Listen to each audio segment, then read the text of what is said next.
What's up, everybody? Welcome to a brand new episode of MUT Tips. I'm your host, Sean Taylor from the Made Up Theater, and before we jump in, make sure to like the video, leave a comment, and as always, subscribe on YouTube down below to be informed of upcoming videos and live streams. Ring that bell. Now let's jump into today's topic, the power of using your environment with special guest tipper, Paul Vaillancourt. Today is a big day for MUT Tips because for the first time ever, we have a special guest, Paul Vaillancourt. Paul has been doing improv for decades. He's an amazing improviser with a wealth of improv knowledge, and he's happy to share some with you here today. Before we pass it to him, though, a quick plug. Check out his YouTube channel, PV Improv. It's going to be located in the description down below. It's an amazing channel where he releases weekly videos called Improv Tips, which is a great resource for you. He's got hundreds of these. Some of them are tips from himself, as well as other guest improvisers. In fact, should be 2 days ago, I'm a guest on his channel, so go check out that video. It'll be linked in the description down below. Also, Paul has a free ebook. Hey, it's free. That's awesome. So go to the description down below if you would like to get that. And a big plug for his book, The Triangle of the Scene. It's one of my favorite improv books. I use a lot of the information in that book for teaching, and it's really useful. So it's available in paperback, on Kindle. Check it out. I really would appreciate it. Other than that, let's pass it to Paul. Hey there, MUT Improv Tip fans. I am Paul Vaillancourt. I am a longtime improviser, teacher, and host of Improv Tips, that link down below. And I'm here today to share with you a tip about the power of using the environment in your improv scenes and to share with you one of my absolute favorite exercises for working on environment and space work. And before I get started, let me just say thanks to Sean for inviting me to talk to you today. I love improv and I love sharing with people who are as excited and enthusiastic about it as I am, and I am thrilled to be talking to you today. Let's begin. When I'm watching an improv scene as a teacher and honestly also as an audience member, one of my least favorite things to see on stage is two people standing stock still, arms crossed, shouting funny things at each other. It's boring and it robs those players of all the great options that you get when you use the environment. Now, I do a show called Man vs. Movie where I improvise movies, and one of the greatest compliments I ever get on the show is when, after the show or maybe a couple weeks later or whatever, someone comes up to talk to me about the show and they're telling it back to me, or they're talking about the show like it was a movie. When those SWAT guys were in that castle and the walls were crumbling and the paintings were coming to life and everything caught fire and there's that big explosion, they're talking about it like it's a movie. That's how they remember. I have successfully incepted the idea of the environment and what was going on around me when it was just me on stage with a chair, right? I've successfully transported them into the world of that scene, and that's what I want you to do. That's what I think is so great about improv. It's so simple, but it can take us anywhere, and we can fill out that environment, and there's so many great benefits that come from using the environment in the scene. Here's 5. 1. It is what life looks like. We very rarely in life just stand stock still and have a conversation with someone. Even if it's something important, my wife and I are talking about something, while we're doing the dishes or while we're folding laundry or while we're talking to the kids or while we're, out driving go-karts or something. We're very rarely just say, hey, can you step into the encounter chamber so I can talk to you about that? No, life is what happens when you're making other plans, right? John Lennon said it, and it's true for improv. Like, while we're doing this, we're also doing this, right? In the space, in the world that we're in. 2, it allows you to vary the tempo of the scene. If you're only talking and not using the environment, then you have to fill the entire scene with talking, right? And that means you have to talk really fast, and that's where improv gets its really fast talking reputation from. But if you use the environment, you can vary up the tempo because you can fill the scene with talking and with action. And bring pauses or silences to life because you're doing something. You're existing in those moments, even though you're not talking. If you're only talking, if that's your whole scene, then you're only existing while you're talking, right? But if you can fill the scene also with action and environment, then you exist even when you're not talking. Imagine that, right? And you can go slow and fast, and you have the chance to vary up the tempo of the scene because you're not just filling it with talking. 3, it allows you to play subtext. That means that I can show you something different than what I'm telling you. For example, maybe you come into the kitchen and I'm making eggs or whatever, and you say, oh, are you still mad? And I'm like, no, mad? Why would I still be mad, right? And I can frantically and angrily make those eggs, even though I'm telling you that I'm not mad. right? So I can show you that I'm mad, and that's my subtext, even though I'm saying, no, I'm not mad. I'm totally fine about what happened last night. right? It gives you that option to play on more levels than just one, just the verbal level.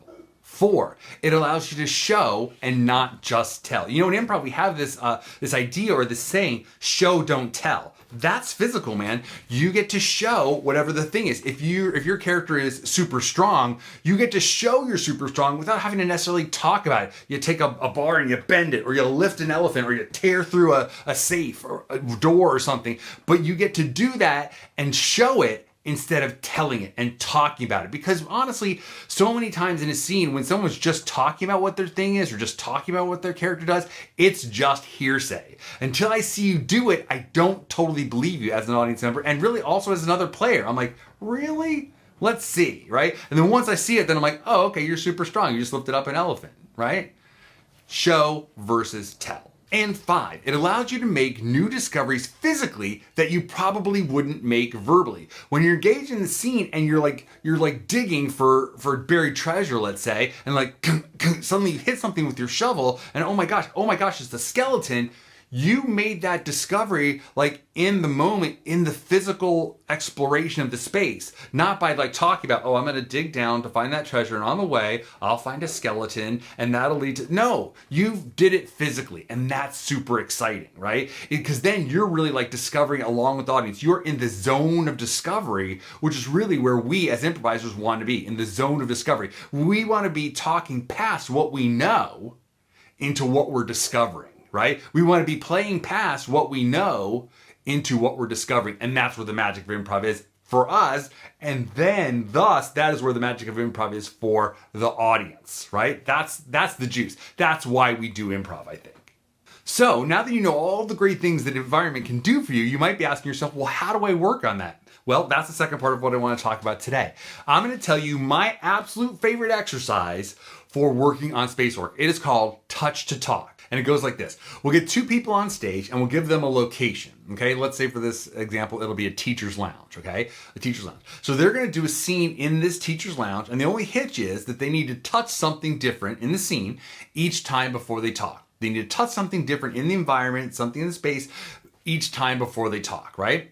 And then along the way, if you are the teacher or the coach or the outside eye or whatever, and you see one of the players not touch something, they just start to talk without touching something, you gently remind them, touch to talk, and then they should stop, touch something, and then continue.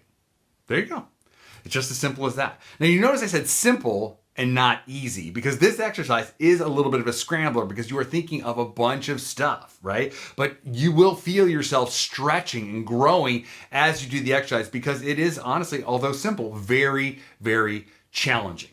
Here are a few tips and tricks to help you get the most out of the exercise. Number 1, try not to talk about what you're doing. If you're making coffee, try not to talk about, oh, I'm going to grab the coffee pot and I'll pour it in here in this cup, and I'll grab this cup and I'll put some sugar in there and I'll put some milk in there and I'll stir it around and then I'll drink it and I'll throw this away, right? Because if we start talking about what we're doing, then so many times we end up doing an inventory of all the things in the scene. We're just talking about what we're touching. When we make coffee or when we make a sandwich or when we do something in real life, we don't ordinarily talk our way through it. I'm going to put my fingers on the keyboard, and now I'm going to press the keys, and now I'm going to read what I'm doing, and then I'm going to press the keys some more. That's not what we do, right? We're talking to our coworker, we're thinking our thoughts out loud, and then we sort of type a little bit, but we're not narrating ourselves through the world generally, right? So try not to talk about what you're doing.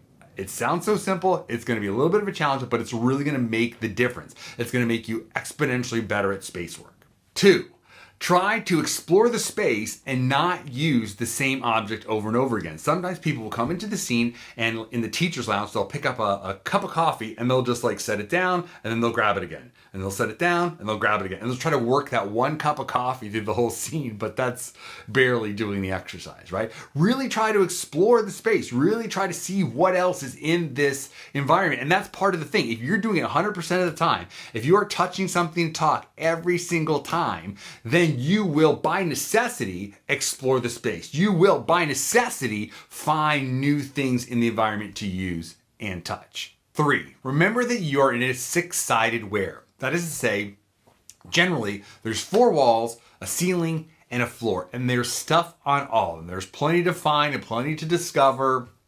And also, if you just think about the layout of the room, let's say one part of the room, maybe the front wall towards the audience is the kitchenette. It's the coffee maker and the refrigerator and the sink and all that stuff. And maybe on the back wall is the lockers where teachers put all their stuff. And maybe on one wall there's a door that comes in. Maybe on one wall there's employee of the month posters or whatever. Like once you start sort of thinking, oh, there's this wall and this wall and this wall and this wall, and not thinking about like object to object to object, but really sort of the bigger idea, then it's going to be much easier to do this exercise and much easier to inhabit that space.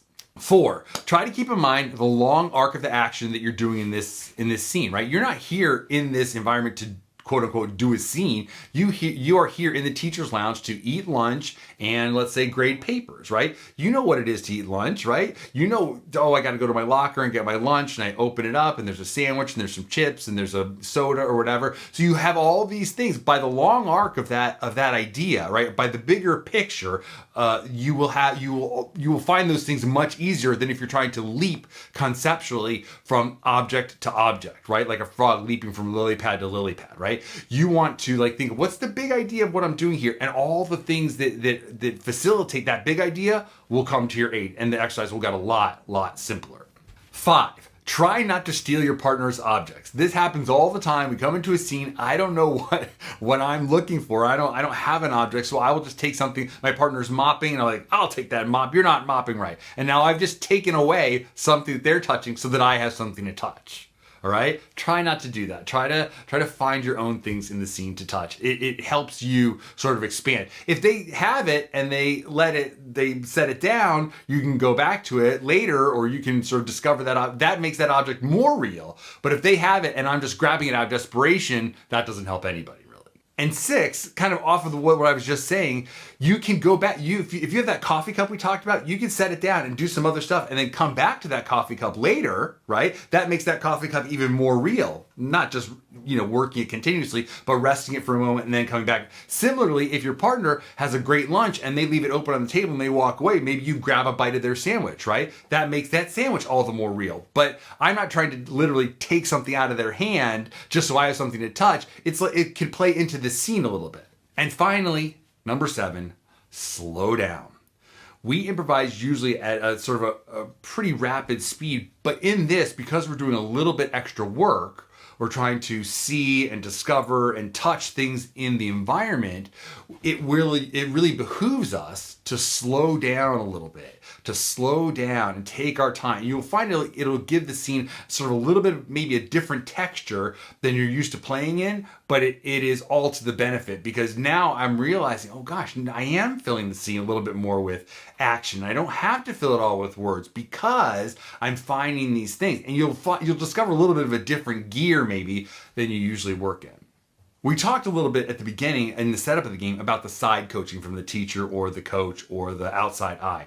This is really important because we really want to be doing the touch to talk 100% of the time, touching something 100% of the time before we talk while we're practicing. Because if we do 100% in practice, that means when we get to stage, we'll probably do like 25%. But even that 25% will put you in like the top 10% of physical environment using improvisers probably in the world. Anywhere you go, they'll be like, wow, that person really knows how to use the environment. Yeah, because they're doing it 25% of the time what they did in practice, right? We practice at 100 so that we retain 25%, right? And that really opens up our work. It's really going to make a big difference in your overall play. I totally believe that. So, if your interest in using the environment has been piqued, I am here to help. I've made 2 playlists to help you out. I made this one, Ding Ding, which is a playlist of MUT tips where Sean talks about the environment. And I also made this playlist, Ding Ding, which is a bunch of my improv tips where I talk about the environment. So if you want to delve deeper into the subject, there's 2 great places to start.